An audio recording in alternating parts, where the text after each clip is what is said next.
Pertanyaannya adalah jika alam raya ini dimulai dari ketiadaan, berarti pertanyaannya adalah al-adamu khalaqahu mawjudan, sesuatu yang tidak ada penyebab dari sesuatu yang ada. Ini kan logika yang sangat tidak masuk akal. Sebenarnya ada jadi sehingga pertama kali Islam mengenalkan Allah itu siapa? Allah itu zat yang wajib wujud. Zaman kita ngaji diajarkan Allah itu siapa? Zat yang wajib wujud. Karena cara berpikir Islam itu gampang. Jadi hadhil alam raya ini berstatus maujudat. Maujudat itu punya eksistensi. Tentu kalau al-maujudat logikanya khalaqaha maujudun, harus diciptakan atau disebabkan oleh hal yang maujud. Karena maujud ini maujud berstatus pencipta, maka harus digelari maujud yang super. Nah, super ini dalam bahasa Islam disebut wajibil wujud. Sehingga perdebatannya Islam itu kalau ketemu orang ateisme itu aturannya jelas, am khuliqu min ghairi syai'in. Kalau kalian mengatakan alam raya ini dimulai dari ketiadaan, berarti sama juga kita mengatakan ada wujud, ada eksistensi yang disebabkan oleh ketiadaan. Berarti nanti kan jadi kacau, logika ini kan kacau. Makanya disebut fija dalil Quran. Maka saya kalau ngaji berkali-kali cerita, dulu ada orang namanya itu Jubair bin Mut'im. Jadi ada namanya Muhammad bin Jubair bin Mut'im, itu bapaknya dia itu min dahiyatil Arab, orang Arab paling cerdas. Saking cerdasnya dia sampai jadi delegasi ketika mau membebaskan tawanan perang di Badar. Jadi perang Badar intinya menang Nabi, yang kalah ditawan, namanya Asra Badrin, tawanan-tawanan perang apa? Badar. Delegasi yang paling cerdas ini datang untuk negosiasi sama Rasulullah, datang ke Madinah, dia masih kafir. Delalah Nabi pas baca surat Watturi wa kitabim mastur fi raddim mansur wal baitil ma'mur wasaqfil marfu. Terus sampai pada titik itu pas sholat maghrib. Dia surat maghrib itu Allah berargumen gini, enggak apa-apa saya ada Tuhan, kata Allah, enggak apa-apa saya ada Tuhan, tapi buktikan kalau kalian itu Tuhan. Caranya gimana? Anda harus yakin kalau Andalah pencipta langit dan bumi. Am khalaqus samawati wal ardh. Kalau Anda bala yukinun, mereka pun dikatakan pencipta langit bumi itu enggak mau, karena memang nyatanya mereka tidak pencipta langit dan kalau ada Tuhan selain saya, kata Allah, aruni madza khalaqu minal ardi am lahum syirkun fis samawat. Kalau ada Tuhan selain saya, tunjukkan reputasinya apa ketika aku bikin langit. Pasti melok bangun apa melok menek-menek noto gitu. Am lahum syirkun fis samawat. Kalau tidak bisa bikin langit semua, setidaknya ikut kontribusi. Syirkun itu memberi andil. Urun semen sito atau dua, pokoknya ikut turun. Ya kalau kalian tidak merasa sebagai pencipta, ya harus berpikir bahwa alam raya ini diciptakan tanpa sebab, tanpa pencipta. Am khuliqu min ghairi syai'in, tanpa sebab. Akhirnya si Jubair ini, si Muhammad bin Jubair bin Mut'im tadi, dari bapaknya itu Jubair bin Mut'im, datang ke Rasulullah, ya Muhammad, ma tarot kali akli nasihat, akalku habis untuk menghadapi argumentasi itu, makanya saya Islam saja. Sehingga di Islam itu ada tradisi jadalul Quran, apa perdebatan Quran. Dan itu kalau debat, corong Jawa itu sekak mati, ya corong Jawa dalam sekak, karena memang argumentasinya, konstruksinya jelas. Sehingga perdebatan Islam dan ateis, makanya di Syarah Bukhari, di kitab Irsyadus Sari itu ada pertanyaan gini, kenapa Quran memposisikan hanya berdebat dengan Yahudi dan Nasrani, tidak pernah di situ berrivalitas dengan ateisme atau komunisme? Kata kitab itu mengatakan karena ateisme itu terlalu tidak masuk akal, sehingga diabaikan, perkhilafannya diabaikan. Jadi kira-kira kalau kamu ketemu orang ateisme itu, siapa yang bangun masjid ini? Ya terbangun saja. Jadi dia tidak mau berpikir asal-usul. Misalnya tahu masjid ini yang bangun siapa? Ya pokoknya ada. Yang bangun siapa? Enggak ada. Langit bumi ini ada ya ada. Yang bangun siapa? Ya enggak ada. Pokoknya ada aja. Itu kan ngajak goblok bareng. Beda dengan orang Kristen Trinitas. Ya kan lumayan, meskipun salah tapi kan lumayan. Tuhan berapa? 3 ya lumayan, masih ada sebabnya. Masih menyebut sebab. Meskipun ada pertanyaan berikutnya, setelah 3 itu yang paling top siapa? Karena dijawab satu, Tuhan Allah atau siapa. Tapi yang jelas itu masih ada lumayannya karena menyebut satu faktor bahwa maujud harus disebabkan oleh maujud yang lain. Karena maujud pencipta itu pencipta, maka statusnya di mana-mana pencipta itu harus wujud lebih awal ketimbang yang diciptakan. Maka kita sifati Tuhan siapa al-awwal, zat yang pertama. Atau dalam bahasa keseharian disebut al-qadim, zat yang pertama. Karena yang menciptakan itu super, maka nggak boleh terkalahkan.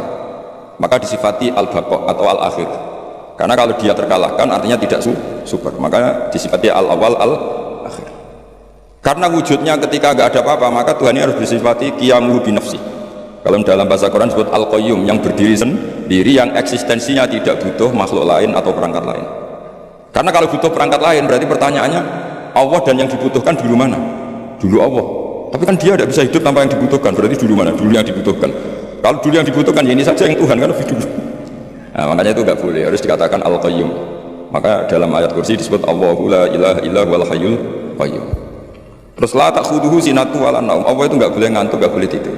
Nanti kalau kamu maksiat nunggu pas Allah tidur kan jadi masalah itu. Jadi wah kalau maksiat jam segini kenapa kan Allah pas tidur? Kan kacau. Itu jadalil Quran. Jadi Quran itu kalau bikin logika itu gampang mudah. Sehingga untuk menentukan Allah sebagai Tuhan itu Allah sering memaklumatkan diri. Kalau kamu ngaku sebagai Tuhan, aruni madza khalaqu minal ardi, tunjukkan ke kami. Aru itu dari kata ari arya aru. Jadi tunjukkan ke kami.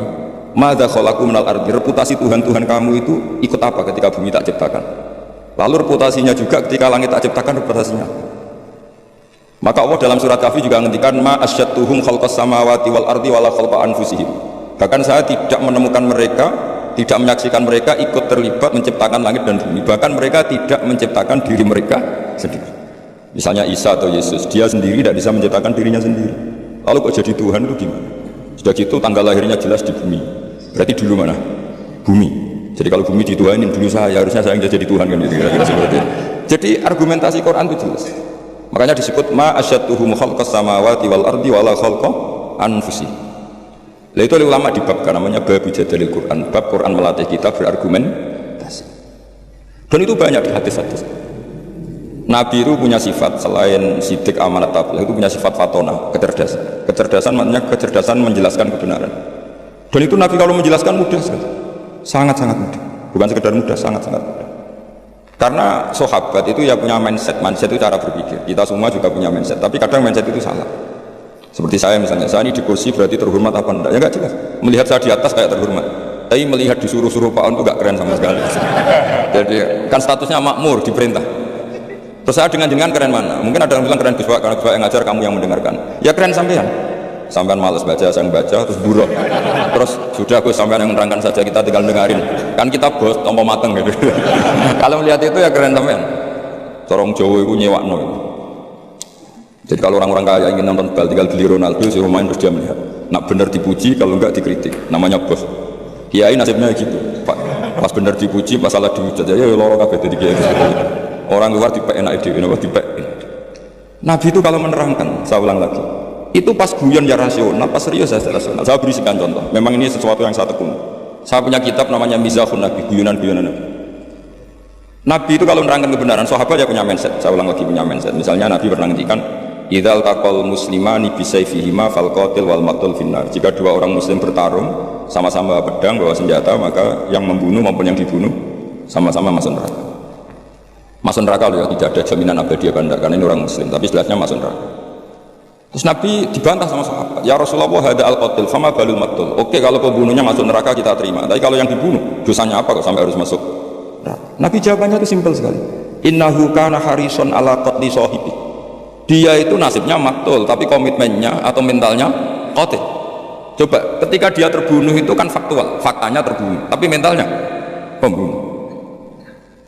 Cuma nasibnya saja sial terbunuh, tapi mentalnya pembunuh, karena dia ketika duel ya sama-sama ingin. Nah karena mentalnya pembunuh maka dia tetap masuk neraka. Makanya saya berkali-kali bilang kalau ada orang rebutan istri, zaman pacaran rebutan kalah, tidak usah disakeni, mentalnya juga perebut, cuma kalah saja. Itu Rasulullah segampang itu menerangkan. Sahabat akhirnya nerima, ya ternyata yang maktul, yang terbunuh mentalnya juga pembunuh atau qatil. Menerima sahabat. Nah beda dengan, makanya terus secara fikih diterangkan kalau maktulnya tidak bermental pembunuh ya beda kan, berarti tidak saling ingin membunuh, jelas ya. Makanya sahabat dijelaskan oleh Nabi, innahu kana harison ala qatli sahibih. Dia sebetulnya sangat berkeinginan, harison itu berkeinginan sangat membunuh saudara. Nah karena keinginan itu berarti berstatus qatil, cuma nasibnya maktul. Berarti maktul itu status nasib, tapi status dia tetap qatil, pembunuh. Nah karena statusnya pembunuh maka dia tetap masuk. Saya beri contoh akurasinya Nabi dalam menghentikan, meskipun pas guyon. Makanya Nabi menghentikan, saya ini Nabi pas emosi yang menghentikan benar, pas santai yang menghentikan benar, bahkan pas guyon pun menghentikan benar. Kalau kita kan enggak, kalau emosi kan tidak terkontrol. Kalau Nabi itu enggak, ketika emosi pun masih terkontrol, termasuk pas guyon. Masyhur itu di beberapa kitab hadis, ada seorang sepuh main ke Nabi, kalau sekarang kira-kira jam 4 itu atau jam 5. Terus beliau ketika konsultasi hukum sama Nabi tergesa-gesa pulang.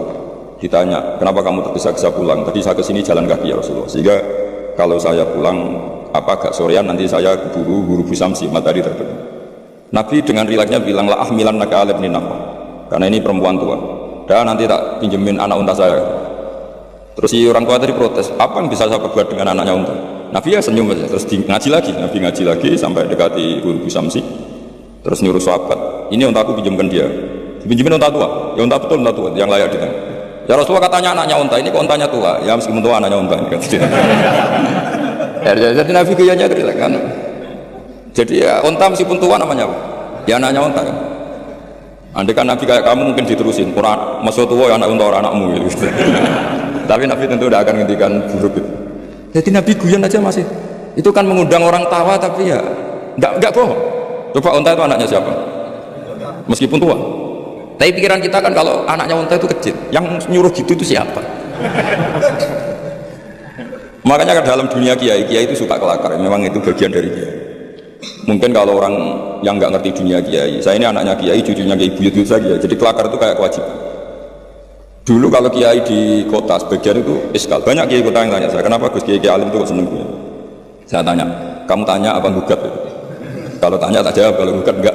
Tanya. Begini cara berpikir kiai ini, maaf ini mungkin beda. Kalau adat kiai itu gini, masyarakat itu kan menyimpan segudang pertanyaan agama. Dan itu malu kalau kita terlalu wibawa. Segan. Kiai itu kan sudah alim, orang alim itu bawaannya wibawa. Kalau enggak kelakar itu orang enggak berani tanya. Sehingga memang kiai harus punya sisi rileks, supaya yang tergumpal pertanyaan berani mengutak. Meskipun harus punya sisi aura karisma untuk menjaga wibawa agama. Dan kiai itu bisa semua, ya kadang karismatik, kadang guyon. Ya seperti kita ngadepi anak istri kan gitu, kadang kita wibawa di jam belajar.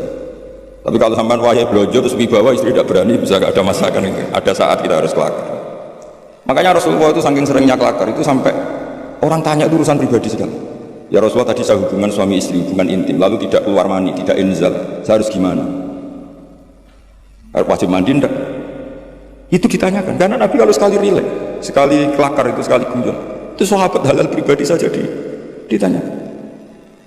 Andai kan Nabi terlalu wibawa, maka hal-hal harian yang terkait suami istri tidak terkuat.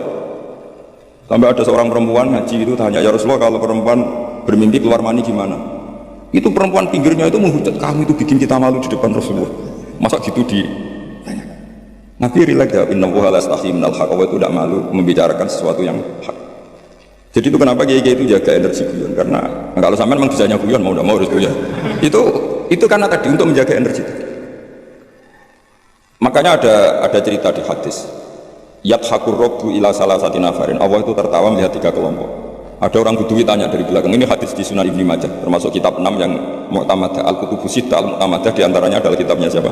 Ibnu Majah, yaitu Bukhari, Muslim, siapa lagi? Abu Dawud, Tirmidzi, Nasai, Ibnu Majah. Itu sudah sesuai kelasmennya. Al-Muqaddam untuk Bukhari, setelah itu apa? Muslim, Abu Dawud, Tirmidzi, Nasai, Ibnu Majah. Terus ada yang menambahkan musnadnya Ahmad bin Hanbal. Itu di situ orang Bedui langsung bilang gini, awayat hakur rabbu ya Rasulullah, masa Tuhan itu tertawa? Iya, kadang ya tertawa, ya tentu dengan makna yang layak bagi Allah Subhanahu wa taala, enggak usah bayangkan tawanya kayak kamu. Terus kata si Arabi tadi, idzan lan na'dima min rabbin yadhaku khairan. Kalau gitu kita tidak akan kehilangan kebaikan dari Tuhan yang mau senyum. Makanya kalau Tuhan mau senyum pasti baik. Makanya si Arabi tadi terus bilang gini, ya Rasulullah, saya itu enggak suka kalau nanti dihisab bapak saya. Kenapa? Bapak saya kadang masih ngomel-ngomel. Inginnya dihisab Allah langsung. Kenapa? Karena Allah lebih arhamur rahim. Jadi dulu itu Nabi itu mensuasanakan ngaji itu rileks. Sehingga kadang Nabi itu ya didebat dengan sesuatu yang Nabi sendiri kaget. Misalnya Nabi pas khutbah itu masyhur, khutbah nerangkan kiamat. Ya pas khutbah Jumat nerangkan kiamat. Ada orang Bedui yang gini, ya Rasulullah jenengan ngomong kiamat terus tapi gak jelas tanggalnya. Itu lalu mata saat kiamat itu kapan? Kamu bicarakan terus tapi gak jelas tanggalnya. Mata saat kiamat itu kapan? Bagi Arabi tadi ini orang aneh, ngomong kiamat kok gak jelas tanggalnya, paling enggak 2012 kan itu. Saya dulu itu sampai ditanya sama Gus-Gus gitu ya, sampai kiai-kiai, Gus nunggu kiamat tengkundi pas kiamat 2012. Tak jawab, ya nunggu di sini ngopi sama saya. Ya karena saking nggak yakinnya masa kiamat ada tanggalnya. Mata saat. Terus Nabi itu terus saja khutbah. Sahabat yang di belakang itu beranalisis. Oh Nabi tidak dengar, lam yasma. Ada yang analisis, tidak dengar tapi nggak berkenan karena pas khutbah kok ditanya. Berarti 2 analisis. Lam yasma, Nabi nggak respon karena tidak dengar. Yang kedua menganalisis kariha maqal. Nabi memang nggak berkenan ketika khutbah kok dicela pertanyaan. Tapi akhirnya diulang lagi. Arab itu pede sampai diulang 3 kali. Akhirnya Nabi jawab, Wah ini kalau gak dijawab ngomong terus ini orang. Ngomong bedu itu. Hanya Nabi tanya, kamu siapa yang tanya kiamat kapan? Saya Rasulullah, kiamat kapan? Kau bicarakan terus saya gak jelas tanggalnya. Nabi balik tanya, ma'atat lalu persiapan kamu apa kalau terjadi kiamat? Gantian Nabi tanya. Jawabnya Arabi tadi, fa wa ma'atatullah kabira sholatin wala siyamin walakin uhibbuka. Ya kalau saya ya nggak ada persiapan Nabi, sholat saya standar, puasa standar nggak lebih. Tapi saya mencintai kamu ya Rasulullah. Masyhur itu jadi hadis populer, almar'u ma'aman ahabba, sebagai riwayat anta ma'aman ahbab. Makanya riwayat itu kenapa masyhur begitu populer, karena dikatakan Nabi ketika ngendikan di depan umum. Itu sahabat yang membenci Arabi ini, Bedui ini, jadi mencintai semua. Kemarin mangkal karena nggak sopan. Tapi barokahnya Arabi tadi Nabi ngendikan almar'u ma'aman ahabba. Sebagai riwayat yuhsyarul mar'u ma'aman ahabba. Ada redaksi lain anta ma'aman ahbab. Bahwa kamu nanti di akhirat berserta orang yang kamu cintai. Pokoknya sahabat senang, kita tidak akan punya amal kayak Rasulullah, kita tidak akan sesoleh Rasulullah, tapi kita mencintai Rasulullah, dan barokahnya mencintai itu kita berharap nanti bersama Rasul. Kan gak mungkin rombongan Rasulullah malaikat-malaikat berani macam-macam, kan kalah kelas. Misalnya kamu masuk ruangan mana-mana bersama rektor, masa diaudit ada keperluan apa, kan gak berani. Rasulullah itu afdhalul khalqi, jika kalau kemana-mana dipimpin Rasulullah pasti malaikat gak ngecek. Masa rombongan Rasulullah ditanya, Nabi ini berapa masuk surga enggak? Ya bener aja kan enggak? Kan enggak berani. Kan sungkan ketuanya apa? Sungkan ketuanya. Padahal nanti itu yaumanat kullu nasim imamihim, semua orang dipanggil itu berdasar ketuanya. Yang repot punya ketua enggak jelas. Ketuanya aja enggak salah surganya apalagi anak. Tapi kalau kita ikat ketuanya Nabi kan.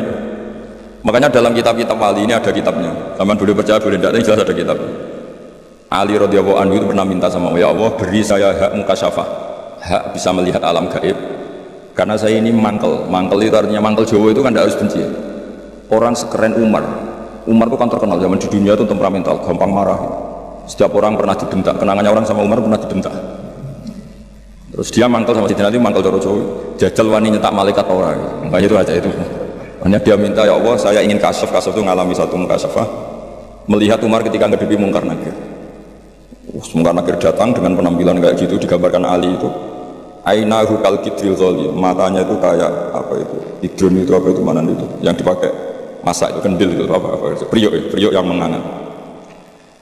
Wah senang sih Dina, malaikat mungkar nakir datang dengan penampilan gitu senang karena ingin melihat groginya Umar. Itu cita-cita terbesarnya tuh lihat groginya Umar. Kayak kita mantel sama menteri itu terus kepingin lihat ditangkap KPK kayak apa gitu. Kalau pas mantel ya mangkal, kalau mangkal mesti nunggu jatuhnya kan. Mungkin ya gitu lah. Kalau kamu mangkal saya kan nunggu jatuhnya, tapi itu golem itu orang nggak nunggu jatuhnya. Akhirnya Sayyidina Umar tuh salih seneng, wah ini mesti Umar takut. Ternyata enggak, Umar berdiri, dua malaikat itu dibentak. Ayo malaikat, kamu tahu ngadepin siapa? Enak saja. Namanya kamu siapa? Saya temannya kekasih bosmu, kekasih Sayyidukum. Saya ini temannya kekasih bosmu, maksudnya Allah. Maksudnya temannya Nabi Muhammad kan kekasihnya Allah. Bu yang sopan, dia temannya kekasihnya. Saya malaikat ini komunikasi sama Allah disuruh. Ya memangnya kamu harus sopan, jangan seperti itu. Harusnya Sayyidina Ali terus bilang, ternyata Umar itu galak sampai mati. Galak sampai mati.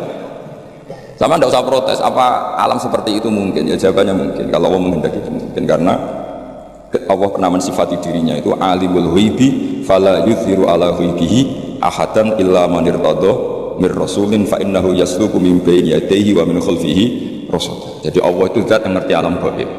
Alam gaib ini enggak akan dimengertikan Allah kepada siapapun kecuali orang-orang yang dipilih. Makanya Allah itu punya sekian sifat misteri. Ada alam gaib yang tahu hanya Allah. Tapi ada sesuatu entah berapa jumlahnya dibocorkan kepada kekasih. Sehingga di Masjid Konstantinopel, di Masjid apa Arya Sofa ya, yang jadi Konstantinopel itu, yang di Turki itu Konstantinopel.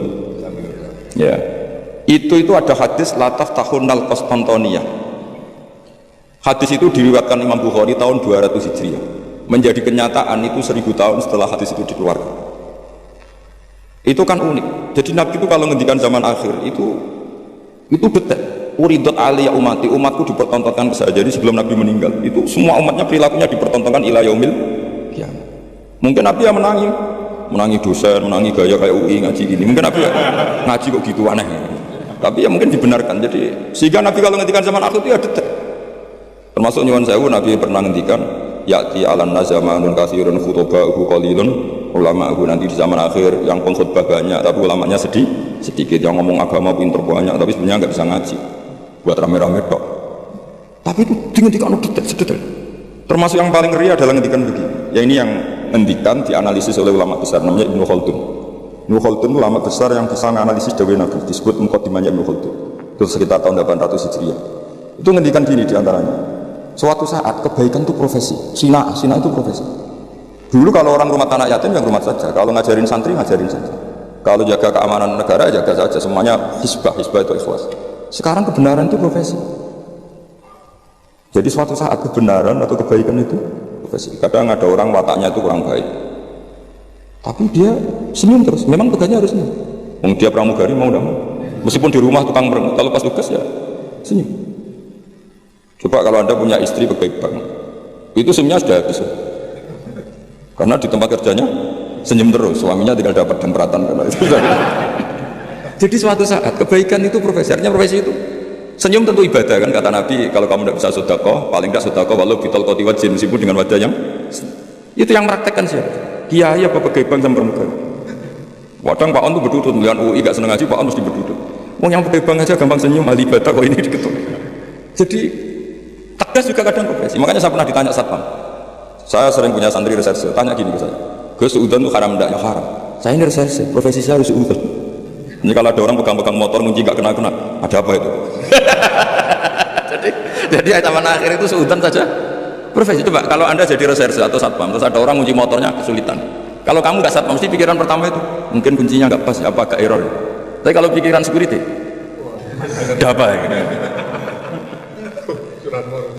Artinya suudzon saja suatu saat itu ya profesi. Guru ya profesi. Kalau di kelas mengajar itu wah masya Allah karena ada gajinya. Setelah di rumah nggak mental guru, orang bodoh dibiarin kan. Lu kenapa kamu tidak ngajari tetangga? Kan tidak jam ngajar. Jadi ini, nah sekarang itu entah ini bukan nyindir, sekarang itu kayaknya sudah. Jadi sekian kebaikan itu profesi. Maka ada guyonan. Ini kisah nyata Pak. Ada imam masjid besar datang ke Surabaya, ketemu kiai Indonesia. Ini kisah nyata, bukan anekdot. Singkat cerita si imam masjid ini bangga, negara saya itu muadzin saja naik BMW. Memang betul, saya pernah ke negara itu, muadzin saja naik BMW. Itu yang ngimamin sholat, itu digaji 1 bulan 30 juta. Hitung saja sholat 1 hari berarti 5 kali. Berarti per 30 berarti 1 juta ya. 1 juta berarti 1 juta dibagi 5, berapa? 200. Jadi dia apa enggak? Kalau di sini nggak ada gajinya. Kadang kok imamnya aja nggak naik, kok imamnya aja ada naik BMW, apalagi muadzinnya. Oh buang gak nyepol dengan negaranya. Terakhir dia ada bangga digojok ini sama ke Indonesia. Pak, Madikman sama sholat terus takut potong gaji ya. Makanya kamu sholat terus menerus karena takut potong gaji. Akhirnya terus ya, oh kurang ajar orang Indonesia. Ternyata tidak keren, imam digaji itu tidak keren. Coba kalau misalnya UII, rektor resmi gaji yang jadi imam, terus istiqomah jadi imam terus, mesti orang kan, wah ini takut potongan gaji ini. Jadi artinya gini ya, gejolokan Rasulullah itu nyata. Suatu saat kebaikan itu profesi. Coba muadzin di negara sebelah itu digaji, imamnya juga digaji, bahkan muftinya juga. Makanya Indonesia itu harus bersyukur, banyak ulama yang ikhlas-ikhlas. Di kampung itu orang mau ngaji jam kapan saja. Saya itu ngaji di rumah saya, itu mulai subuh sampai isya itu yang ngaji siapa saja. Mulai orang bingung, setengah bingung. Mulai profesor sampai tukang muada. Terus ngaji saja, gak kepikiran hormat saya juga gak kepikiran hormati mereka. Karena kita ingin kebaikan adalah hisbah lillahi ta'ala. Allah ngajarkan kita, ngajar ya ngajar. Tapi Nabi itu pernah ngendikan yang dianalisis oleh Ibnu Khaldun, suatu saat kebaikan itu cina profesi. Nah, kenapa beliau ngendikan itu? Karena begini ceritanya. Hajjat itu orang nakal, Hajjat bin Yusuf.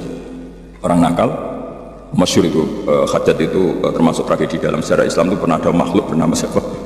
Hajjat itu musuh besarnya Abdul bin Zubair. Abdul bin Zubair itu gubernur Mekah, dia gak ngakui pemerintahnya Yazid bin Muawiyah, dia memproklamirkan diri sebagai Amirul Mukminin. Tapi sama pasukannya Yazid yang dipimpin Hajjat bin Yusuf, meskipun Abdul bin Zubair itikaf di dekat Ka'bah, tetap dia padahal pantangannya orang Islam itu bikin prahara di dekat Ka'bah atau di tanah haram. Makanya jadi apa ya, sudah jadi omongan lah. Kalau orang nakal orang muka Hajjat, semua bulat-bulat uang itu nih Hajjat. Tapi ketika apa itu ditanya ke Ibnu Khaldun setelah 700 tahun dari peristiwa itu, Hajjat itu anaknya guru, kenapa dia begitu? Dijawab Ibnu Khaldun lucu, ya gurunya guru profesi bukan guru pengajar.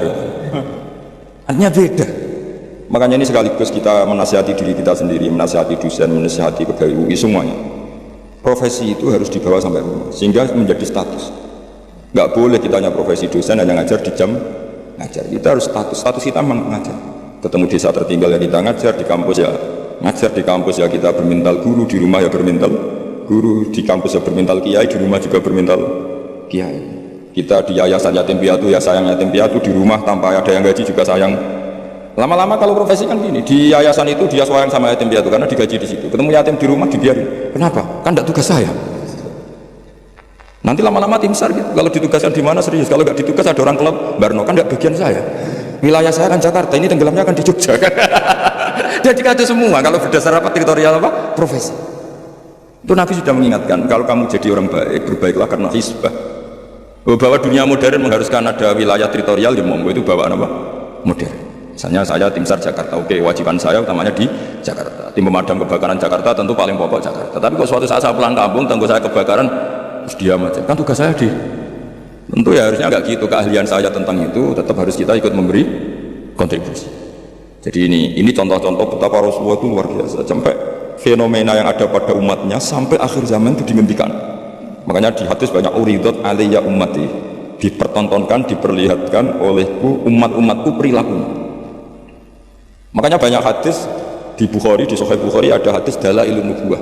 Itu semua hadisnya Nabi tentang fenomena yang Nabi gak menangi, tapi itu akhirnya nyata ila yaumil kiamah. Termasuk zaman itu Konstantinopel itu pusat salibis. Tapi Nabi sudah menduga la taftahunnal Konstantiniyah. Kamu suatu saat pasti akan mengalahkan Konstantinopel. Itu sekian ratus tahun baru Pangeran Fatih yang bisa membuka Konstantinopel. Dan Nabi ngendikan itu detail sak warna kudanya. Lebih ngeri lagi, lebih seru lagi. Ngendikan pada orang, ada sahabat itu pendek pak, enggak ganteng, namanya Suroko bin Jusum, ada yang baca Jaksum. Itu Nabi kalau gosok Suroko itu lucu. Suatu saat kamu itu memakai mahkotanya Kaisar Gedung Putih. Gedung Putih itu istilah dulu sebetulnya, Al-Qasrul Abyad. Jadi yang di Amerika White House itu sebetulnya niru istilah di Ibrani. Di Jordan itu ada daerah yang batunya semuanya apa? Putih. Ya saya ulang lagi, Syam itu dalam bahasa kitab itu memasukkan Palestina, Israel, Lebanon, Syria, Jordan. Itu orang dulu bilang apa? Syam. Ya saya ulang lagi, itu semuanya dulu istilahnya apa? Syam. Makanya subhanalladzi asra itu ke Syam. Syam dengan makna Baitul Maqdis itu di Israel atau di Palestina. Saya mengatakan Israel ini, Israel bahasa ulama loh ya, bukan Israel nation negara apa? Israel. Ya sudah.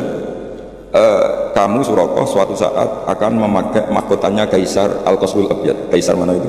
Syam. Zaman itu, saya ulang lagi ya, Syam itu dalam genggaman Romawi. Ya makanya kalau Quran bilang Romawi itu bukan Vatikan Italia, itu enggak. Pemerintahan Timur Tengah yang dicaplok Romawi. Makanya ada ghulibatir Rum fi adnal ardi wa hum min ba'di ghalabihim. Jahiliyun itu bukan Romawi Italia, apa kekuasaan Romawi, karena Syam zaman itu dicengkeram apa? Romawi. Sehingga nggak ada Islam di situ. Sudah. Jadi kayak Mughal. Zaman itu Kaisar Romawi yang bertokol di mana? Syam. Itu kekuasaannya itu meliputi Syria, tadi apa? Palestina, Israel, Jordan, pokoknya semua negara. Suroko itu ya percaya tapi ya Nabi yang ngendikan. Dan lucunya ngendikanin Nabi itu saat paceklik kelaparan, yaitu nggak makan 3 hari karena diembargo di perang Khandaq. Ada batu besar itu yang nggak bisa dipecahkan sahabat ketika gali Khandaq. Akhirnya nggak bisa dipecahkan padahal mau gali dan bisa dalam kalau batu ini terpecahkan. Akhirnya mereka matur ke Nabi, ya Rasulullah ada batu yang nggak bisa dipecahkan. Nabi dengan santainya minta kapak yang dibawa sahabat, coba kapak kamu bawa ke sini. Diambil, terus Nabi baca apa nggak tahu. Terus kalau saya tahu kamu tuntut ijazah ikut gitu. Makanya saya pura-pura tidak tahu. Nanti kalau saya tahu mesti pikirannya sampean gitu. Akhirnya di kapak Nabi itu ada sinar yang sampai tembus Al-Qasrul Abyad. Kata Nabi, dan itu uniknya semua sahabat melihat. Kamu tadi melihat apa? Kira-kira melihat Jordan, kira-kira gitu. Gampangannya gitu. Suatu saat nanti kamu akan menguasai Jordan. Terus kamu Suroko yang pakai mahkotanya Raja Jordan, Raja Kaisar. Ya sudahnya gitu saja. Setelah itu Nabi wafat, Abu Bakar mimpin, tidak ada apa penaklukan itu. Era Umar mimpin, itu Syam itu dikalahkan oleh pasukan Umar. Dikalahkan oleh pasukan Umar itu rajanya ke Pelayu Coro Jowo, mahkotanya itu jatuh. mahkota dari emas, dari intan, akhirnya dipakai Suroko. Lah itu di cerita-cerita itu Suroko itu disuruh coro mbak-mbak itu suruh catwalk, disuruh jalan-jalan, ditertawa-tawain karena nggak pas dengan wajahnya. Tertawa-tawain dia. Wah nggak pas, apa-apa gojlok, dipakai ngalor itu. Setelah dipakai beberapa kali, kata Umar, copot Suroko. Itu bagian dari ghanimah harus kita bagi rata atau kita jadikan sebagai aset Baitul Mal. Suroko bantah, bukankah Rasulullah ngendikan kalau ini yang pakai saya? Jadi itu jatah saya. Coba kayak apa Rasulullah ngendikan detail gitu. Mahkotanya nanti dipakai Suroko. Padahal itu berapa puluh tahun dari Nabi ngendikan sampai itu menjadi kenyataan. Kayak apa Rasulullah? Makanya juga nggak tahu apa Rasulullah. Kalau Rasulullah tahu kita setiap ngajar harus tanda tangan, nggak tahu komentarnya. Ya semoga dimaklumi. Setiap habis khutbah juga itu nggak tahu. Tapi semoga tadi saya minta, kalaupun kita punya profesi ngajar, harus juga berstatus pengajar, sehingga di rumah pun kita ngajar, di mana-mana ngajar. Akhirnya Sayyidina Umar itu saking alimnya ngendikan gini, innama qala Rasulullah lital bisaha walam yakul litamlika. Nabi ketika itu ngendikan apa? Hanya lital bisa, kamu yang makan. Walam yakul, dan Nabi tidak ngendikan litamlika supaya kamu memiliki. Maka ini tetap milik Baitul Mal. Soal kamu makai, memang Nabi ngendikan makai, sudah pakai dulu aja. Setelah kamu makai ya sudah, ini milik negara. Jadi Nabi yang ngendikannya zaman itu ya kamu makai, bukan kamu memiliki. Makanya Umar ingat betul ngendikannya Nabi di rumah umum. Innama qala Rasulullah lital bisa walam yakul litamlika. Nabi hanya ngendikan kamu makai, bukan memiliki. Kayak apa Rasulullah? Makanya kalau melihat hadis Dalailun Nubuwah itu kadang kita malu karena sebegitu detail Nabi ngendikan fenomena zaman itu, termasuk jumlah penduduk. Suatu saat jumlah perempuan itu melonjak jauh di atas jumlah laki. Saya itu beberapa kali ditamoni TKW dari Hong Kong. Itu kalau cerita itu ngeri betul. Memang lelaki itu minim di mana? Hong Kong. Kalau di Indonesia sudah kelihatan, tapi lipatannya belum sampai 1:50. Itu yang ngendikan detail. Nabi itu ngendikan semuanya itu apa? Detail. Termasuk fenomena Islam di Timur Jauh, Timur Tengah. Kalau dalam bahasa Arab itu nggak ada Middle East, yang ada itu Asyirkul Awsat, Asyirkul Aqsa, Asyirkul Adna. Makanya kalau dalam bahasa Arab itu Ghulibatir Rum fi Adnal. Ya saya teruskan ya dalam Jadalil Quran. Jadi di antara mukjizatnya Nabi adalah kemampuan berargumentasi. Kemampuan argumentasi ini penting supaya orang itu berlogika secara sehat. Misalnya gini, saya beri contoh tentang Jadalil Quran ya tadi.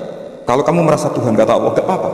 Tapi untuk menjadi Tuhan itu ada syaratnya. Misalnya nuhani langit bumi, harus menciptakan langit bumi. Masa nuhani langit bumi kamu sendiri wujudnya dulu buminya?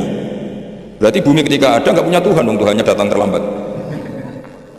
Jadi logika Quran itu kan. Makanya tadi pagi saya ngaji cerita ketika Fir'aun tanya Musa, wa ma rabbul alamin, Tuhan alam semesta itu siapa Musa? Musa jawab rabbus samawati wal ardi, yang menuhani langit dan itu. Fir'aun masih bisa ngelesnya kata Fir'aun, ma'alimtu lakum min ilahin ghairi, setahu saya kemana-mana yang dituhankan saya. Soal kemungkinan Tuhan Anda di langit, terus Fir'aun manggil Haman, ya Haman ibn li surhal ali ablughul asbab as-samawati fa'attali'a ila ilahi Musa. Haman, bikinkan saya piramida yang tinggi, saya mau melihat Tuhannya.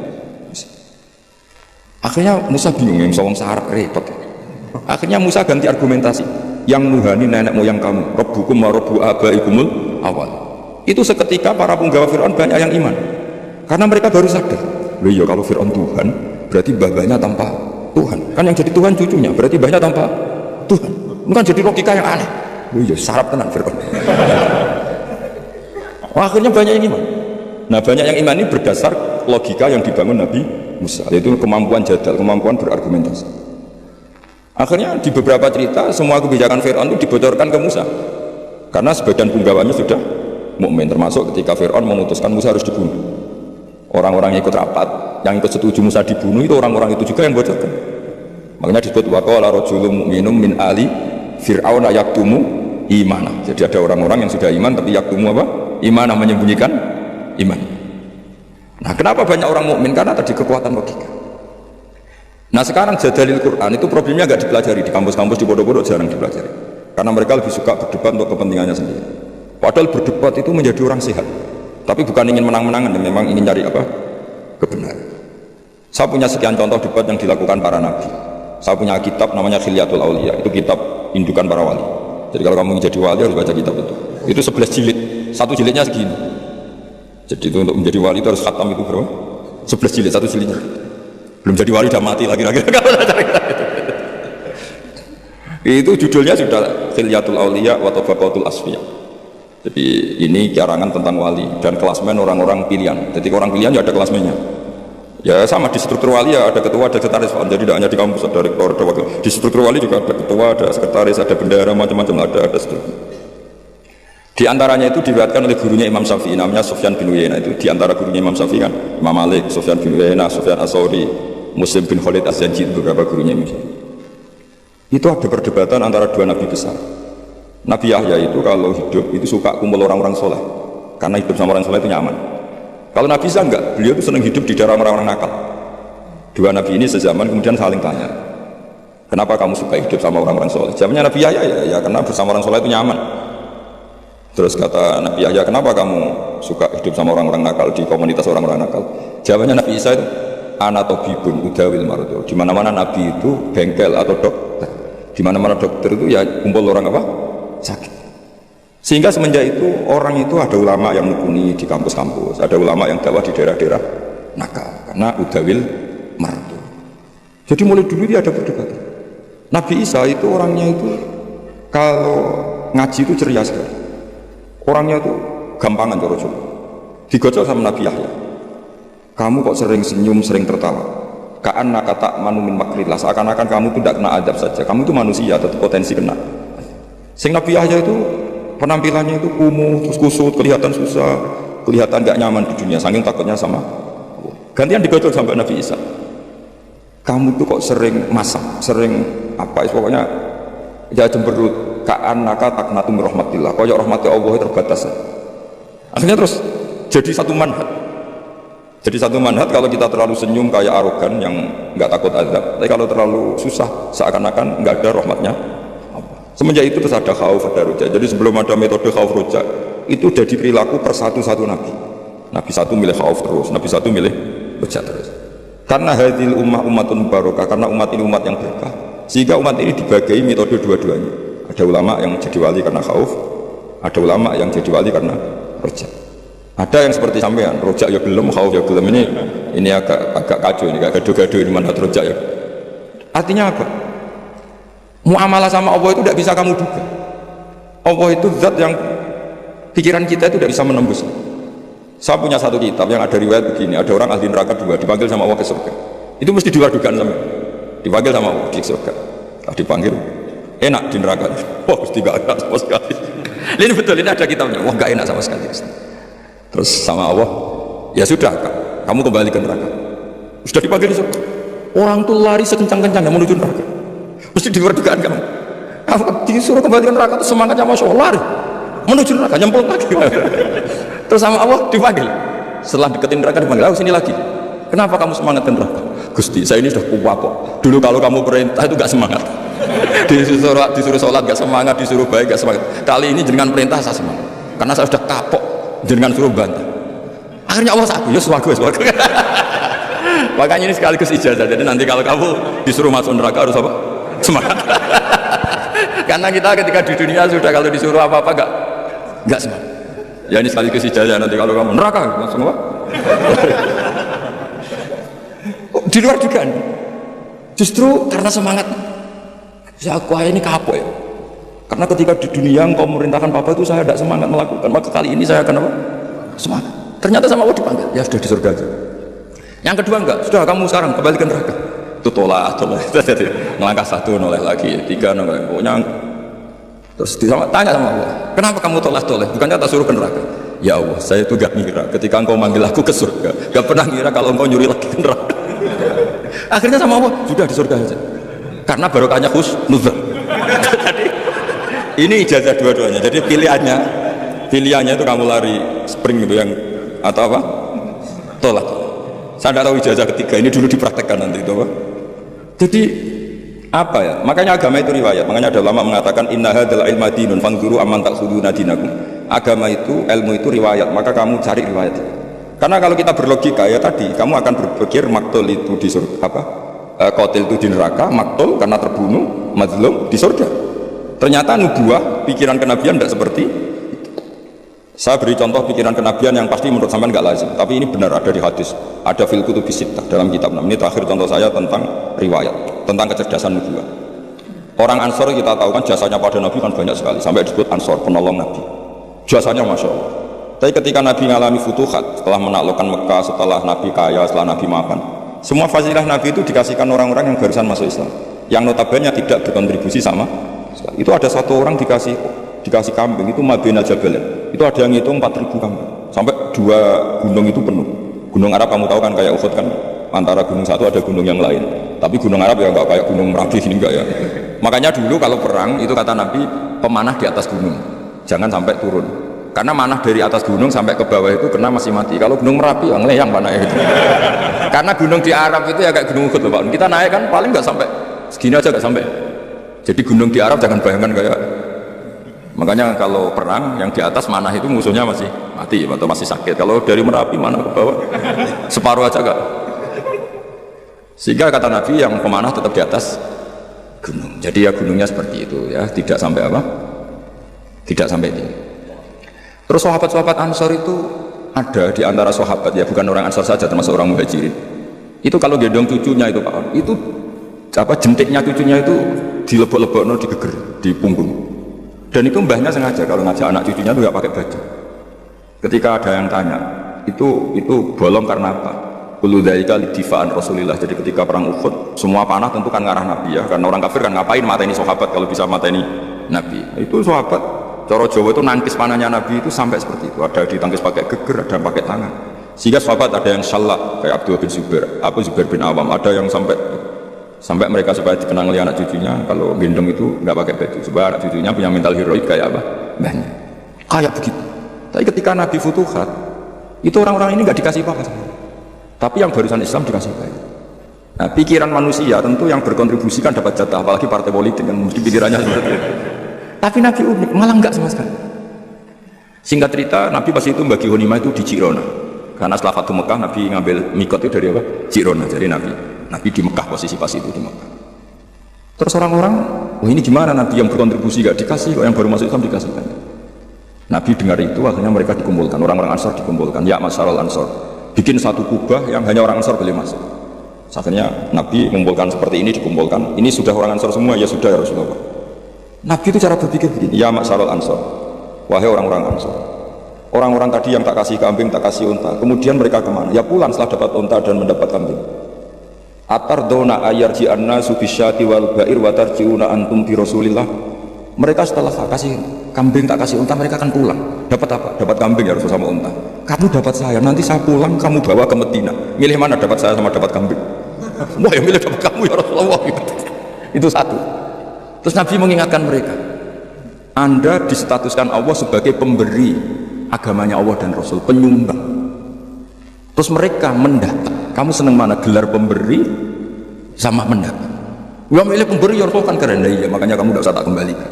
Biar mental kamu, status kamu indah Allah tetap pemberi, penolong. Sementara mereka diberi, ditolong.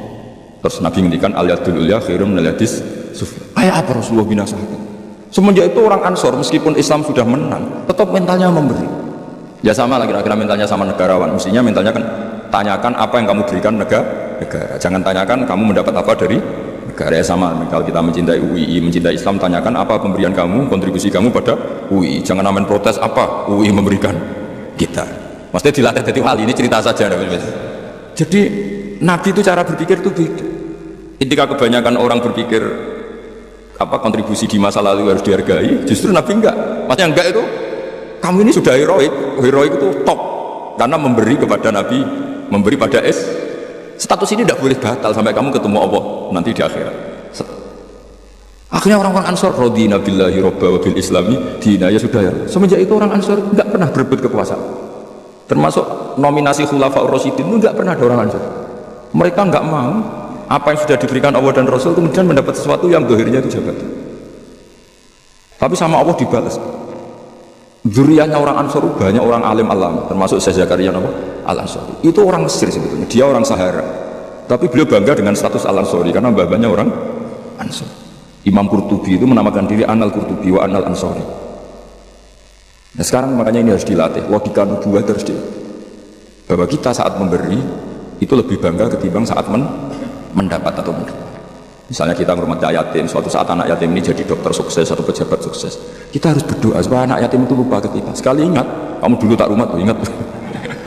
Yang dulu kita pernah berstatus ana wa kafirul yatim kahateni fil jannah karena kita ikhlas, tapi setelah anak yatim itu jadi pejabat, status itu hilang karena kita akhirnya dapat ibadah. Kan eman berstatus ana wa kafirul yatim kahateni fil jannah, saya dan perumat anak yatim seperti ini di surga, tapi setelah yatimnya besar jadi dokter, minta apa? Iman. Loh, kalau kita tidak minta nggak masalah. Misalnya anak yatim itu punya etika kemudian memberi kita, itu dalam syariat Islam kalau memberi itu nggak apa-apa, kita terima. Tapi kalau minta-minta itu masalah besar dalam tradisi apa? Islam. Nah, makanya saya mohon ngaji ini menjadi ngaji riwayat, sehingga orang dalam berislam tidak sering pakai logikanya sendiri, tapi berdasar apa? Riwayat. Karena tadi ada pepatahnya ulama, ada dawe inna hadzal ilma dinun fanzuru amman ta'khuduna dinakum. Ilmu ini agama, maka lihat kamu mengambil agama itu dari siapa. Kalau orang bacanya Bukhari, baca Muslim, baca apa, dia pasti terbentuk oleh logika itu, oleh riwayat itu. Tapi kalau orang ngomong agama tidak pernah belajar Bukhari Muslim, ngomongnya tentang akalnya apa tentang riwayat? Akalnya dia tidak punya referensi, dan dia tidak punya referensi. Tapi kalau dia baca banyak kan pasti terbentuk oleh sekian riwayat tadi. Tapi kalau enggak, coba kira-kira pakai apa? Misalnya gini, contoh gampang, orang ada yang sholat di masjid terus, sholat sunat di masjid. Kira-kira kalau kamu berpendapat orang itu orang baik apa? Baik kan? Karena selalu sholat di masjid. Tapi Nabi enggak nyata.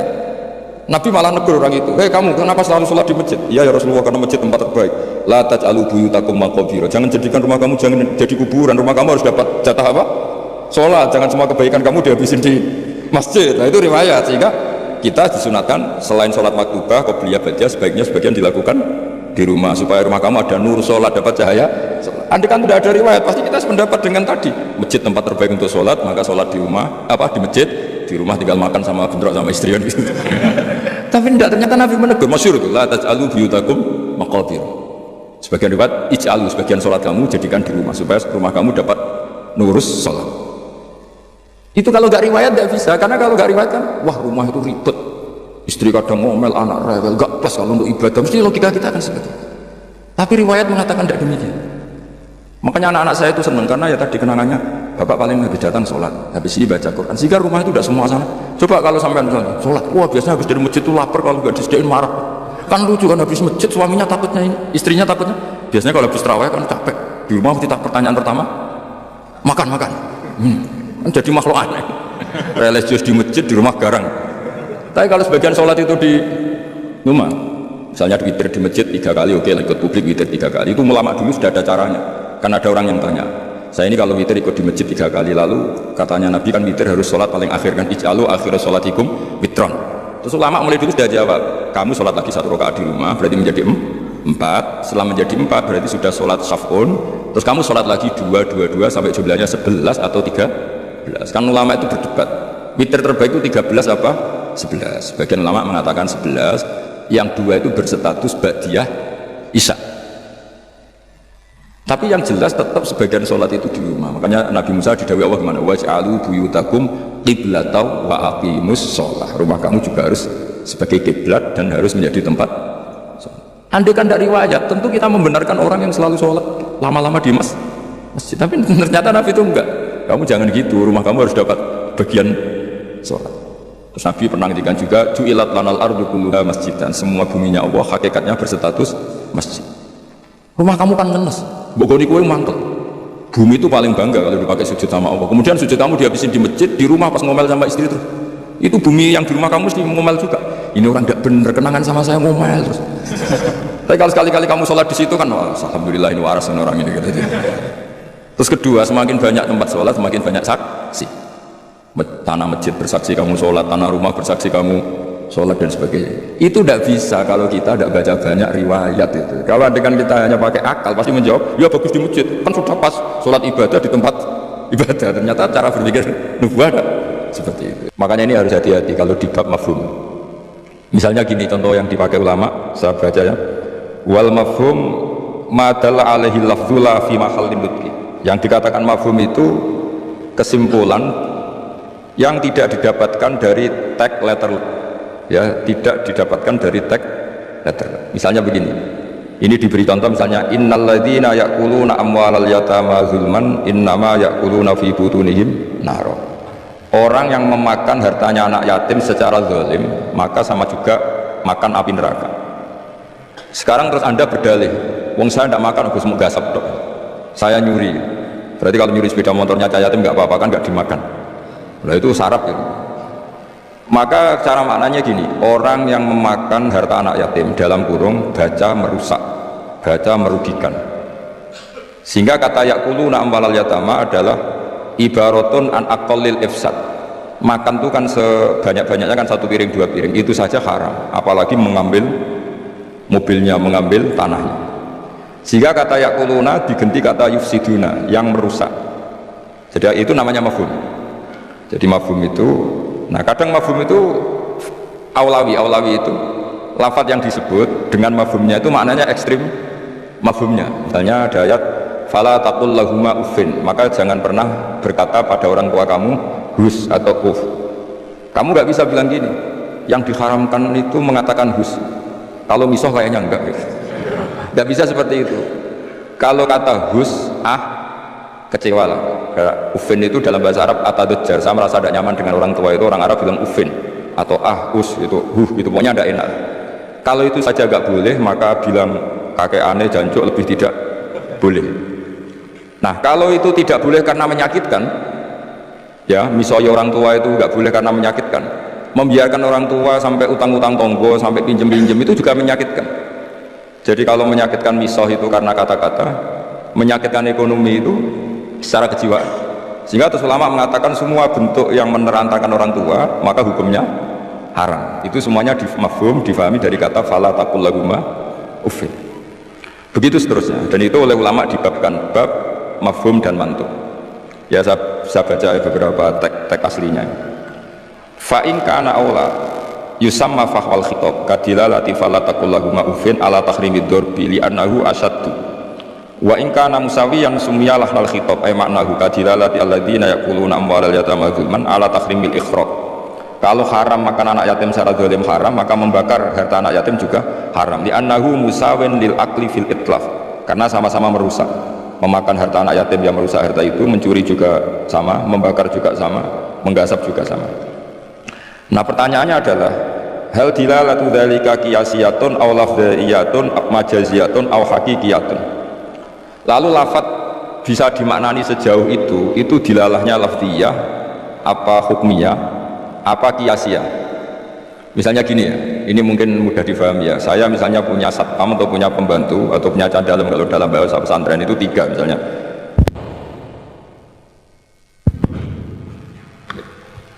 Ya saya misalnya punya pembantu ya, atau dalam bahasa santri itu cadalem itu ada 3, Zaid, Bakar, Umar ya. Ketika ada tamu Pak On datang, beliau datang, saya bilang Bakar silahkan sini. Umar itu dengar, tapi yang dipanggil tidak saya kok, yang dipanggil Bakar. Ali ya dengar, tapi katanya yang dipanggil bukan saya. Tentu saya manggil Bakar itu karena spontan saya ingatnya itu Bakar, sehingga manggil Bakar. Tapi hakikat Bakar adalah pengganti kata Cadalah. Sehingga kalau yang datang Umar ya saya nggak masalah, yang datang Ali ya nggak masalah, karena butuh saya ada orang yang melayani tamu. Sehingga lafaz yang disebut pun tidak jaminan hadzal lafdzu ini. Ini memang agak jelimet, tapi mau tidak mau kita harus pelajari. Sehingga dalam kitab-kitab ulumul Quran diterangkan wiridan-wiridan atau perintah yang diberikan Nabi kepada sahabat meskipun disebut namanya tetap itu untuk umum. Jadi misalnya Nabi berkata sama Mu'ad, karena kebetulan Mu'ad yang di depannya, misalnya ya Mu'ad inni uhibbuka fakul dubura kulli sholatin Allahumma inni ala dzikrika wa syukrika wa husni ibadati. Kita tahu semua hadis menyebut ya Mu'ad, wahai Mu'ad. Kata Mu'ad ini mewakili semua umatnya Nabi harus terdidik kayak Mu'ad, meskipun yang disebut Nabi Mu'ad. Nah ketika kita baca wiridan itu, karena kita mengkiaskan diri sama Mu'ad, menganalogikan diri dengan Mu'ad, sama-sama santrinya Kanjeng Nabi. Atau cara berpikir, Nabi itu ingin mendidik semua umatnya, berhubung yang di depan Mu'ad, maka Nabi menyebut Mu'ad, tapi bukan hakikatnya itu khusus untuk Mu'ad. Itu namanya mafhum. Jadi mafhum itu satu makna yang difahami meskipun itu tidak dilafadzkan, tidak diucapkan. Ya begitu seterusnya. Ya saya teruskan supaya nanti makna Quran itu lebih itu. Ada ayat lagi, inja akum fasikum binaba'in fatabayyanu. Terus fadhkurullaha indal mas'aril haram. Di sini ada kata lagi fajliduhum samanina jaldah. Jadi begitu juga menyangkut adat. Adat itu bilangan. Ketika Al-Quran menyebut satu bilangan, itu apakah mubalaghah? Mubalaghah itu butuh itu diekstrimkan atau punya makna sesuai bilangan itu. Misalnya begini, sampean kalau mangkal sama seseorang itu kalau dalam bahasa Jawa itu, meskipun kamu minta maaf saya 1000 kali tidak akan saya maafkan. Ternyata orang itu udah sekali, ya sudah nanti saya minta maaf 1001 kali, tak susui satu. Itu kamu mangkal gak? Mesti kamu mangkal, karena kamu menyebut 1000 kali itu saking mangkalnya bahwa saya maafkan kamu itu mukhal. Meskipun anda minta maaf 1000 kali, tapi orang ini tetap dablek, ya sudah saya tambah 1001. Itu tidak bisa seperti itu, karena adat bilangan disebut Quran dalam konteks balaghah itu hanya ilmu balaghah, mengekstrimkan satu kasus atau satu peristiwa. Itu di semua bahasa dunia. Kalau kamu mangkal sama istri atau mangkal sama teman atau mangkal sama tetangga, mbok rene nganti bungkuk nganti sujud misalnya, tidak akan saya maafkan. Terus kamu bilang gini, ya saya akan sowan kamu sambil melata sambil merangkak, itu tetap saja. Jadi ini namanya mafhum. Mafhum itu kalimat yang nggak disebut tapi maknanya pasti seperti itu. Jadi maknanya hanya gini dok, mbok kamu minta maaf saya 1000 kali tidak akan saya maafkan. Maknanya hanya satu, betapa bencinya orang itu pada itu aja, maknanya betapa bencinya. Nah, di sini juga ada kalimat, misalnya ada beberapa kelompok sing Allah itu ngendikan la yukallimuhumullah wala yanzuru ilaihim. Allah melihat saja gak mau, ngendikan saja gak mau. Pertanyaannya adalah secara hakikat semua makhluk Allah dilihat Allah enggak? Dilihat. Tapi ada ayat wala yanzuru ilaihim, makhluk-makhluk seperti ini tidak dilihat Allah. Nah, makna tidak dilihat adalah tidak dipedulikan. Hakikatnya Allah tetap melihat. Jadi ayat itu hanya menunjukkan betapa bencinya Allah sama kelompok itu, sampai diistilahkan Allah tidak berkenan melihat. Jadi gak usah dimafhum gini, oh beneran Allah gak dulu aku maksiat rakonangan wayo kasus kan seperti itu.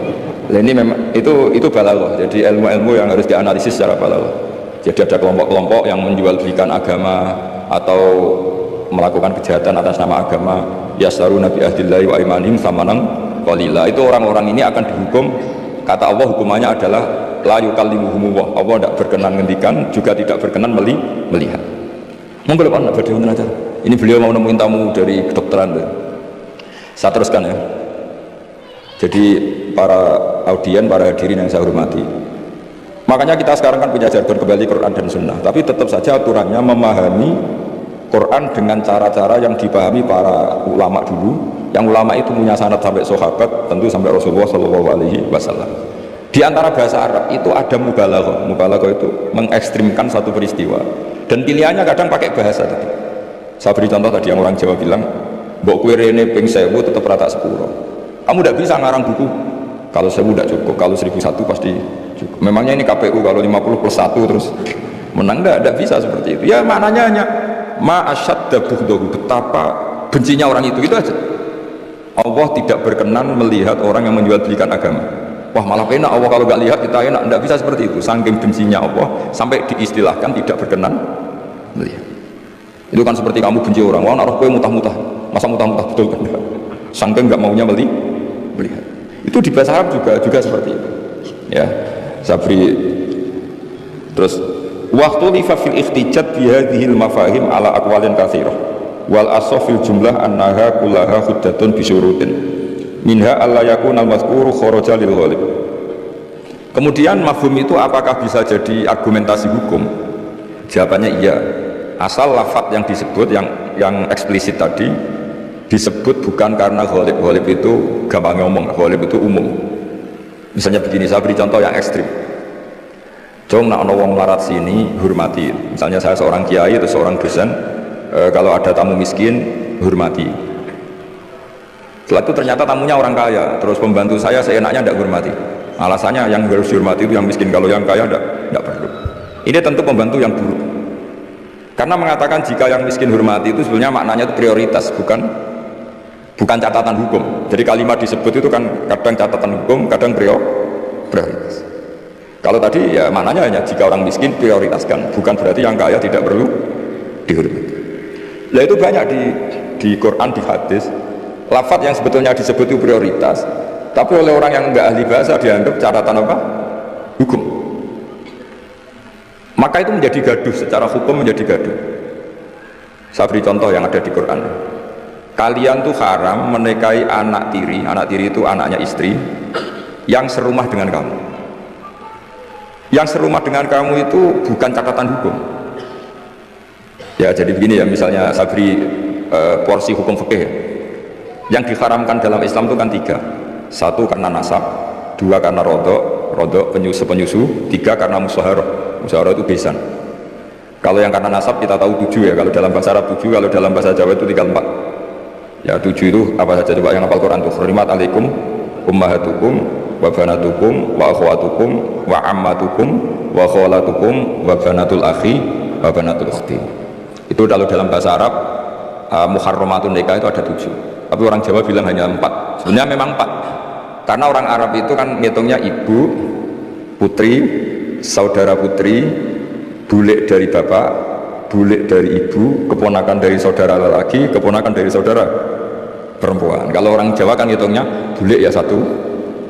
Ya kan saudaranya bapak atau ibu kita bilang bulik. Kalau orang Arab enggak, kalau saudaranya bapak ammah ya, saudaranya bapak itu ammah. Kalau saudaranya ibu khola, maka dihitung 2, wa ammatukum wa kholatukum.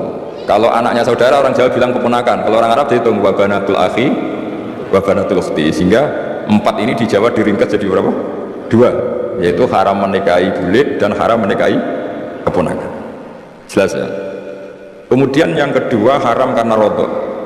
Jika kamu nyusu sama Sri misalnya, otomatis anaknya Sri saudara rodok, dan ibu yang kamu susui otomatis ibu rodok, suaminya Sri bapak rodok. Itu karena rodok. Terus ketiga karena musyawarah. Ya ini didengerin supaya jadi ahli hukum, jadi masa Universitas Islam Indonesia tidak tahu muharramatun nikah.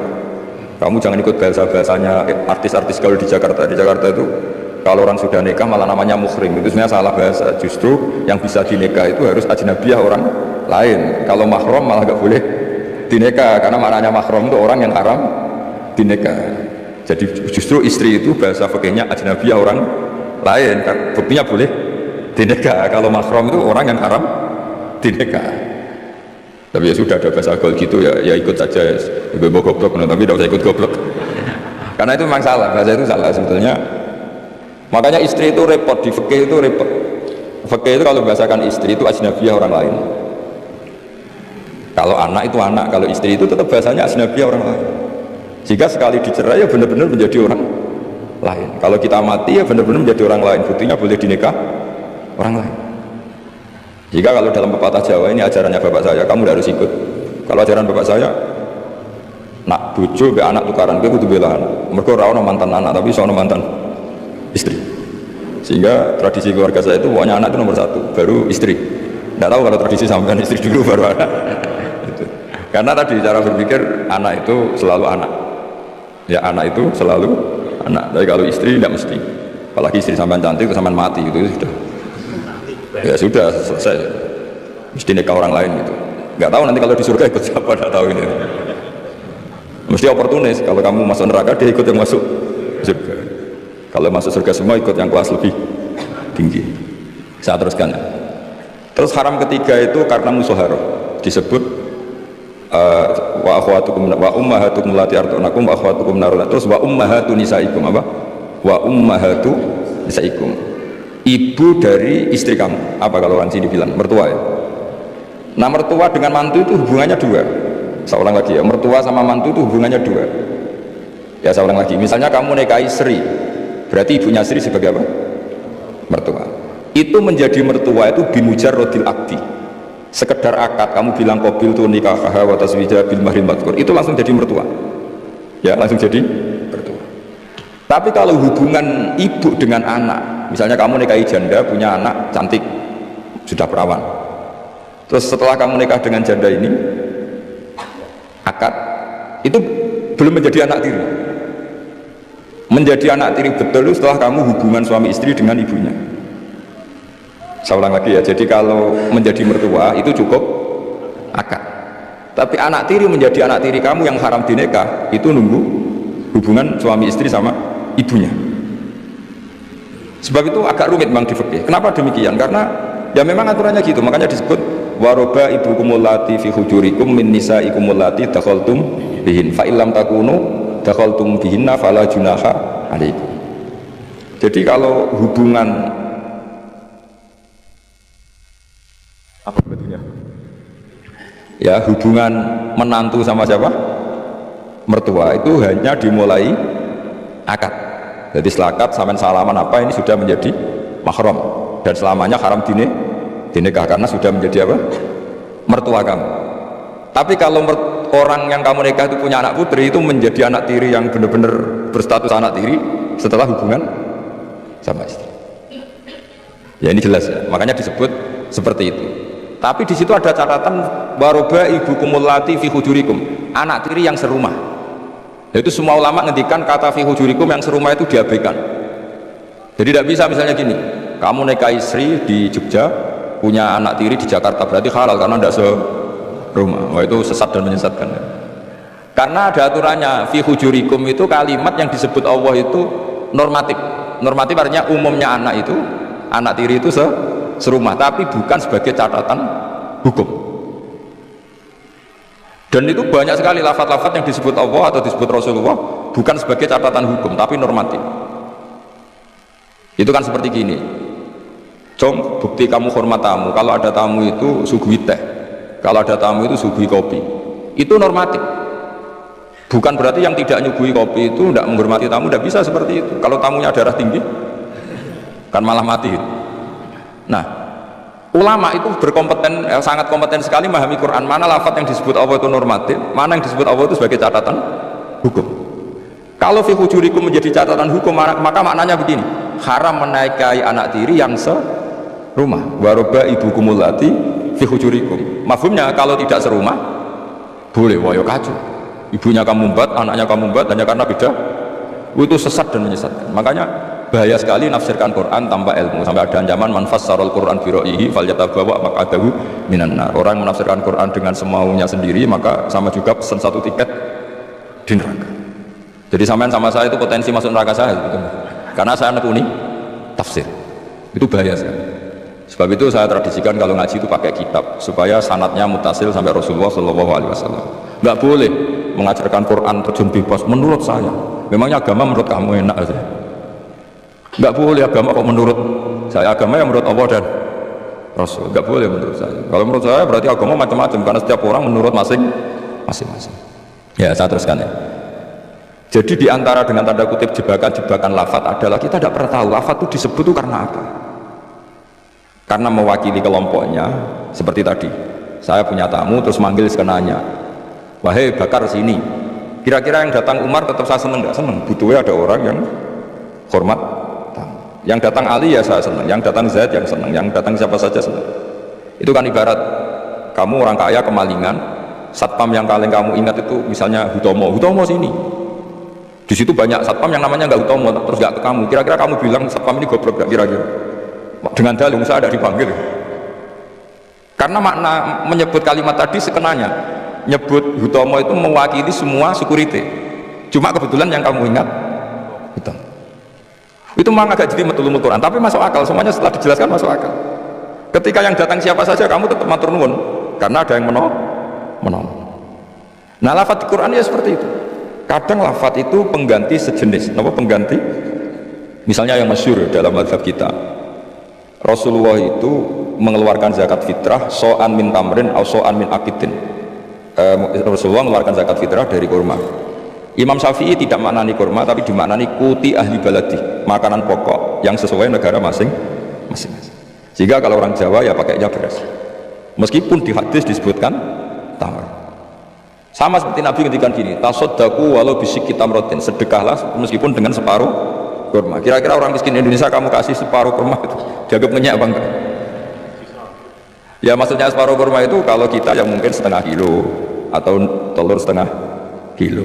Atau kata separuh secuil itu maknanya kit'ah yasiroh, saking sedikitnya diistilahkan secuil, tapi bukan berarti cuilan betul. Nah kalau ingin persis hadis tadi ya satu kurma kamu cuil terus kamu kasihkan, kira-kira dianggap minyak apa dianggap sedekah. Nah sama misalnya Rasulullah ngendikan, semoga Allah memberi berkah orang yang ketika 10 Muharram mengusap anak yatim. Itu yang penting usapnya apa sedekahnya. Terus kamu orang yatim kamu kumpulkan, kamu usap semua kepalanya. Itu kira-kira itu dianggap apa juga? Wis medhit di dalil kan. Nak nuruti teks hadis itu ya memang ngusap kepala. Tapi semua sepakat maknanya ngusap itu ibaratun anis syafaqah. Bentuk kasih sayang. Dan kasih sayang itu paling praktis ya ngasih uang atau ngasih sesuatu yang manfaat untuk anak yatim itu. Dan nak ngusap tok diceluk waduh-waduh dibeli ono parade ngusap anak yatim. Lah itu ya termasuk di ulumul Quran diikutkan bab mafhum dan mantuk. Jadi memang susah. Jadi ahli Quran itu susah. Oh ini ya, jadi menjadi ahli Quran itu harus seperti ini memang. Makanya sampai ditulis kitab setebal ini dipakai di seluruh dunia, termasuk di Al-Azhar, di Palestina, di mana-mana. Itu ini kita ngaji baru berapa pertemuan aja sama sudah pusing. Kalau sampai selesai malah tambah pusing. Tapi bagus, barokahnya pusing itu tidak gegabah. Tidak gegabah mikir. Karena kalimat itu mesti ada batas. Makanya ada kaidah di semua ulama. Menurut semua ulama ada kaidah begini. Fasudur awsa'u minal kutub wal ma'ani awsa'u minal ibarat. Dada ini lebih luas ketimbang yang dicatat, dan makna itu lebih luas ketimbang redaksi. Karena kalau dalam disiplin ilmu usul fikih itu tak beri bocorannya begini, kalau sampean mendefinisikan kata-kata gimana? Gak umumnya orang kampus, kata-kata adalah apa kata-kata? Kalau dalam ilmu usul fikih begini, kata-kata adalah pilihan untuk mengekspresikan kehendak hati, dan karena kehendak hati itu banyak dan tidak terukur, maka kata-kata ini hanya mewakili sebagiannya. Dari awal sudah disebut mewakili sebagian. Misalnya begini, ketika Rasulullah mewajibkan zakat padi misalnya, atau zakat gandum, pikirannya Imam Syafi'i itu mewakili kata kut, yang wajib zakat itu makanan pokok, sehingga Imam Syafi'i hanya mewajibkan yang dizakati itu hanya padi, gandum, jagung, kacang, pokoknya yang bisa jadi makanan pokok. Kira-kira Imam Syafi'i itu tidak mewajibkan zakatnya kangkung, melon, mangga gitu, karena tidak makanan pokok. Tapi dalam mazhab lain enggak, ketika Rasulullah mewajibkan menzakatkan padi, itu maknanya itu matum bituhul ardu, apa saja yang tumbuh dari bumi. Sehingga kelompok ini termasuk Yusuf Qaradawi mewajibkan zakat melon, mangga, pokoknya semua buah-buahan, semua tanaman wajib zakat. Karena ketika Anda mengatakan begini misalnya, jong nak ono tamu kai pelem, kalau ada tamu, tetangga atau tamu kasih mangga, sementara di rumah kamu itu ada mangga, ada melon, ada semangka. Maksud kamu itu didik anak supaya derma dengan memberi apa saja. Kebetulan yang kamu ingat melafatkan mangga. Apa harus mangga? Enggak, kalau sampai tak polling, milih mana? Ya saya punya anak, yang di rumah saya itu ada mangga, ada semangka, ada melon. Terus saya bilang ke anak saya, nak, tangga itu ke tetangga kasih mangga. Kata mangga itu bisa diganti melon apa enggak? Bisa, karena semangat saya adalah mendidik anak saya itu dermawan, peduli sama tetangga. Kebetulan yang ingat mangga, sudah ini tetangga. Lalu tetangga itu maknanya tetangga apa manusia? Sehingga pas itu ada tamu tapi tidak tetangga, gak usah kei kan gak tonggo. Nah, makanya ini kan jadi PR. Berarti kalimat tadi, cung nak ono tonggo utawa cung kalau ada tetangga kasih mangga. Sebetulnya kalimat itu bisa diganti, cung yang penting ulomo. Kata tonggo ora penting, mangga juga gak penting. Maka yang dikatakan kata-kata lafat adalah mawudi abi izaiha al-lafdu. Jadi yang dikatakan lafat adalah gelombang keinginan dari seseorang yang bergejolak di hati, kemudian diungkapkan. Tentu kalimat ini tidak cukup untuk menampung sekian keinginan. Akhirnya yang dilafatkan atau yang diucapkan hanya beberapa. Orang soleh tentu bergelora di hatinya ingin mendidik anaknya itu dermawan, peduli, sopan, tahu sosi. Ya, terus kan nggak mungkin kita pidato gitu ke anak kita. Akhirnya yang ngomong, cung nak tonggo ke mangga, nak tonggo ke duit, nak tonggo ke beras. Bareng boe kelaparan, gak dikai pokok. Ini kan nggak tetangga. Oh ya searah pak. Mestinya cara sono tamu ya di baro. Ini kan nggak tetangga, nggak masuk definisi tetangga. Maka memahami Quran itu susahnya di situ. Apakah lafadz itu disebut teks, maksudnya kalau dalam bahasa kampus? Apakah teks disebut itu untuk catatan hukum? Apa untuk tadi? Mafhum tadi apa? Ibaratun an kada, ibaratun ekspresi dari itu. Ya seperti gini, misalnya kamu marah sama istri kamu, dosa nganggo HP ku. Terus istri kamu malah nganggo ATM. Mau HP ora oleh malah nganggo ATM. Sebetulnya melarang pakai HP itu saking mantelnya gitu saja. Kalau HP saja dilarang, apalagi pakai Alphard kamu. Tapi istri kamu enggak, saking gobloknya, saking yang kamu larang kan HP, kan saya pakai Alphard. Wah ya kacau kalau seperti itu. Maka sebuah teks atau lafadz kalau dalam bahasa Arab itu maknanya apa ya? Ya sudah seperti tadi.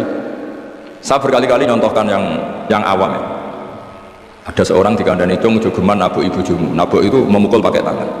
Suatu saat istrinya lapor lagi, Pak Kiai sekarang nggak pakai tangan tapi nyaduk. Nah ketika santrinya kemarin, kenapa kamu masih nyaduk istri kamu? Kan Pak Yai larang hanya nabok, kan pakai tangan, ini pakai kaki. Kan beda. Ya itu kan keliru sekali, karena maknanya jangan nabok itu pengganti dari kata jangan menyakiti. Maka meludahi ya haram, nyaduk ya haram, menerantakan juga. Tapi lisan kan nggak mungkin bisa mengungkap sekaligus apa yang kita ingin. Akhirnya lisan melafadzkan sesuatu yang hanya mewakili sekian. Makanya disebut fal ma'ani ausa'u minal ibarat. Makna itu lebih luas ketimbang redaksi.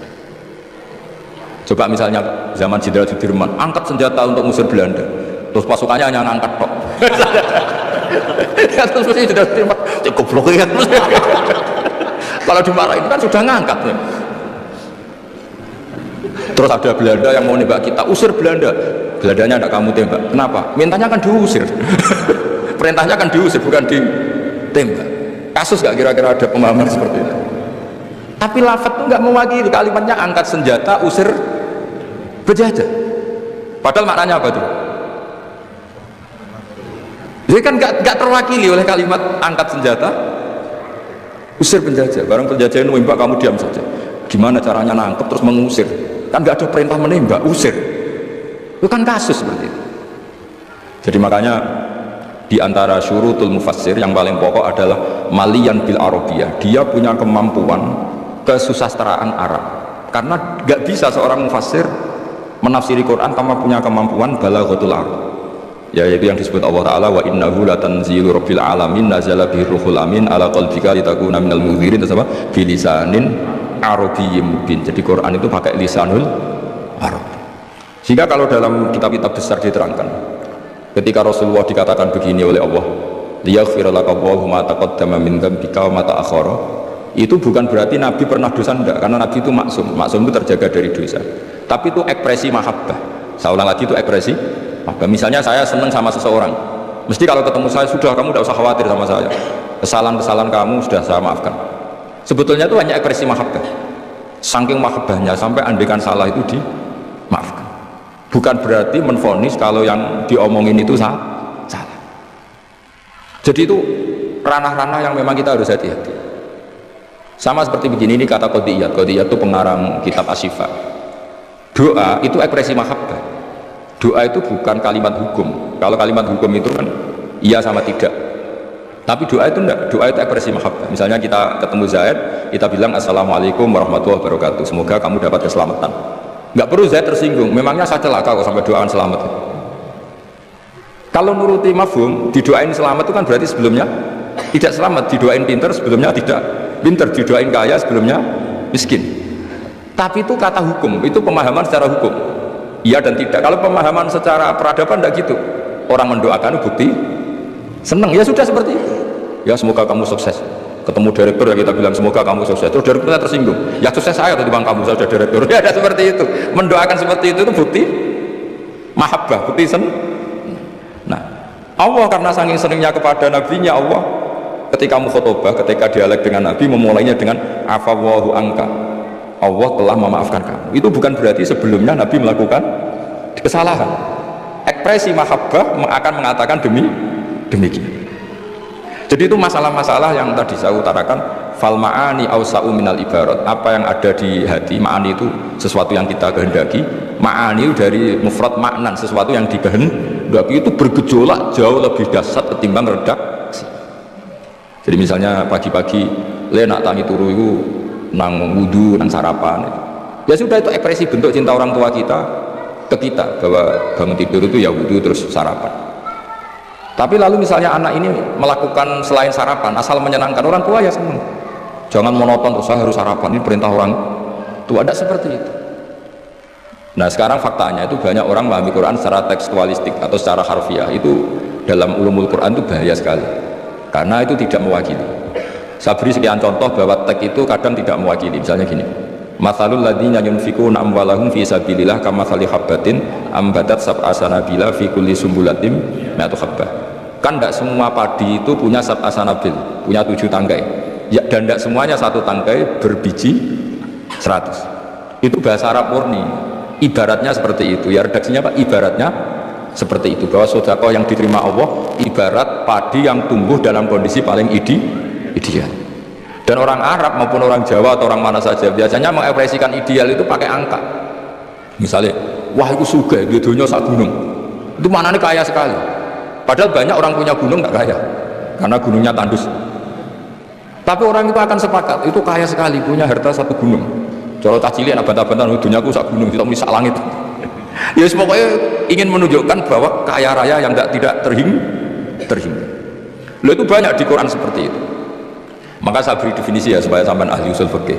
Apa yang dikatakan tek? Mawudi'a bi'izaiha al-lafdu. Yang dikatakan tek adalah ekspresi dari gejolak batin ingin mengungkapkan keinginan. Karena batin ini bergejolak, tek ini hanya mewakili sebagian. Kayak tadi kamu ketakutan di dalam rumah, ada ular itu, misalnya ibu-ibu atau mbak-mbak, mesti manggil kan, Kak Rene, ingatnya kakaknya.